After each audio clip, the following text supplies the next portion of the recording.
संसद की कार्यवाही अनिश्चितकाल के लिए स्थगित कर दी गई है, लेकिन केंद्रीय गृह मंत्री अमित शाह और कांग्रेस नेता राहुल गांधी के बीच जुबानी टकराव लगातार इस दौरान देखने को मिला। अमित शाह ने विपक्ष को संसद में बहस शुरू करने की चुनौती तो दी थी और ये कहा था कि विपक्ष के सवालों का जवाब देने के लिए अमित शाह ने विपक्ष को संसद सत्र के दौरान बहस शुरू करने की चुनौती देते हुए ये कहा था कि विपक्ष के सवालों का जवाब देने के लिए वो पूरी तरह से तैयार हैं। बीते कल 3 बजे से आज दोपहर 3 बजे तक वो चर्चा के लिए पूरी तरह से तैयार हैं और इसके जवाब में राहुल गांधी ने अमित शाह के बयान को उपदेश करार देते हुए कहा कि विपक्ष को भाषण सुनने में कोई दिलचस्पी नहीं है, कि वो लेक्चर सुनना नहीं चाहते। उनका कहना है कि असली सवाल यह है कि छात्रों के खिलाफ पैलेट गन के इस्तेमाल की अनुमति किसने दी और इसके लिए जवाबदेही किसकी है। बहरहाल संसद की कार्यवाही अब अनिश्चितकाल के लिए खत्म हो गई है। आज संसद का आखिरी दिन था, लेकिन बीते कल से लेकर आज आखिरी दिन तक क्या कुछ हुआ उसके बारे में मैं जानकारी देती हूं। राहुल गांधी की यह टिप्पणी उस समय सामने आई जब संसद में विपक्ष और सरकार के बीच लंबे समय से चले आ रहे गतिरोध को खत्म करने को लेकर कोई ठोस रास्ता नहीं निकल पाया। कांग्रेस नेता ने आरोप लगाया कि गृह मंत्री सदन में आने और विपक्ष के सवालों का सामना करने से बच रहे थे।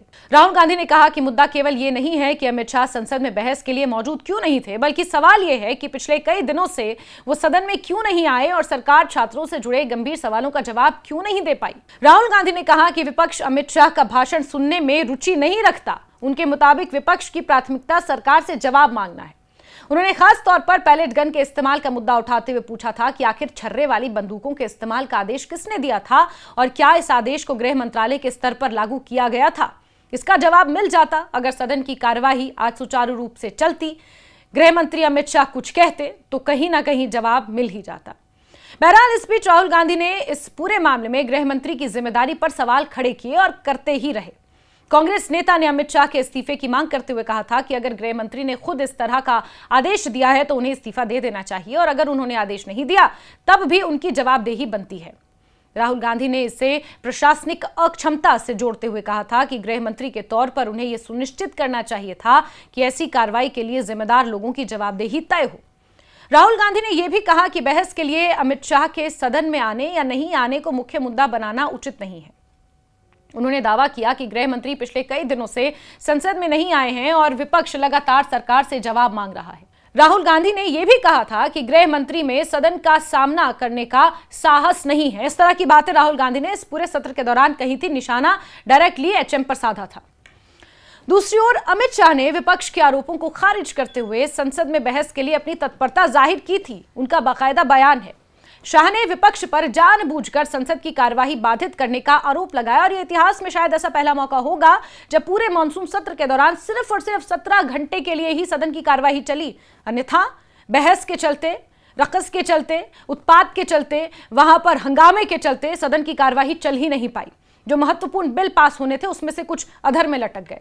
अमित शाह ने यह भी कहा कि अगर विपक्ष वास्तव में चर्चा चाहता तो उसे सदन में बहस शुरू करनी चाहिए थी, ना कि चीख चिल्लाहट। उन्होंने स्पष्ट किया कि वो सदन में बैठने और विपक्ष के सवालों का विस्तृत जवाब देने के लिए पूरी तरह से तैयार थे। अमित शाह ने कहा कि वो दोपहर 3 बजे से बहस शुरू करने के लिए तैयार थे और अगले दिन यानी कि आज दोपहर 3 बजे तक वो विस्तृत जवाब दे देते। उनका तर्क था कि संसद में चर्चा के लिए निर्धारित नियम और प्रक्रियाएं हैं। इतने महत्वपूर्ण विषय पर केवल बयान देकर आगे बढ़ना संभव नहीं है। शाह के अनुसार विपक्ष को चर्चा का रास्ता अपनाना चाहिए ताकि सरकार सभी सवालों का जवाब संसदीय प्रक्रिया के तहत दे सके और वही जवाब कम से कम जनता तक पहुंच सके। गृह मंत्री ने विपक्षी सदस्यों द्वारा उनके लिए इस्तेमाल किए जा रहे भगौड़ा जैसे शब्दों पर भी आपत्ति जताई थी। आप देश के गृह मंत्री के लिए शब्दों की मर्यादा तय करेंगे, आप विपक्ष में हैं। उन्होंने कहा कि राजनीतिक आरोप लगाने के बजाय विपक्ष को सदन में बहस के लिए आगे आना चाहिए। शाह ने विपक्ष को चुनौती दी कि वो चर्चा शुरू तो करें। सरकार की ओर से उठाए गए सवालों और विपक्ष के आरोपों का जवाब देने के लिए अमित शाह तैयार हैं। आप चर्चा तो शुरू करें, लेकिन आप तो सिर्फ आरोप पर आरोप जड़ते जा रहे हैं और इस तरह के अपशब्दों का इस्तेमाल कर रहे हैं। इस पूरे विवाद की पृष्ठभूमि में छात्रों से जुड़े मुद्दे और उनके खिलाफ पुलिस कार्रवाई का मामला है। विपक्ष सरकार से इस बात पर और इस मामले पर जवाबदेही तय करने की मांग कर रही थी। कांग्रेस सहित विपक्षी दलों का आरोप ये रहा कि छात्रों से जुड़े प्रदर्शनों के दौरान पुलिस कार्रवाई को लेकर सरकार को स्पष्ट जवाब देना चाहिए था। गृह मंत्री की जवाबदेही तय होनी चाहिए थी, ये विपक्ष का कहना था। लेकिन जवाब सुनने से पहले ही विपक्ष ने खूब हंगामा किया और आज जो आखिरी दिन था जिस दिन अमित शाह ने यह स्पष्ट किया था कि वो इस चर्चा पर जवाब देंगे, विपक्ष ने यह कहकर हंगामा मचाया जिसकी वजह से अनिश्चितकाल के लिए कार्रवाई को स्थगित करना पड़ा। दूसरी तरफ सरकार का यह भी कहना था कि इतने गंभीर और संवेदनशील विषय पर संसदीय नियमों के तहत विस्तृत चर्चा जरूरी है। संसद में जारी ये टकराव अब केवल एक मुद्दे तक सीमित नहीं रह गया है। एक तरफ सरकार विपक्ष पर सदन को बाधित करने का आरोप लगा रही है, तो दूसरी तरफ विपक्ष सरकार पर सवालों से बचने और चर्चा से भागने का आरोप लगा रहा है।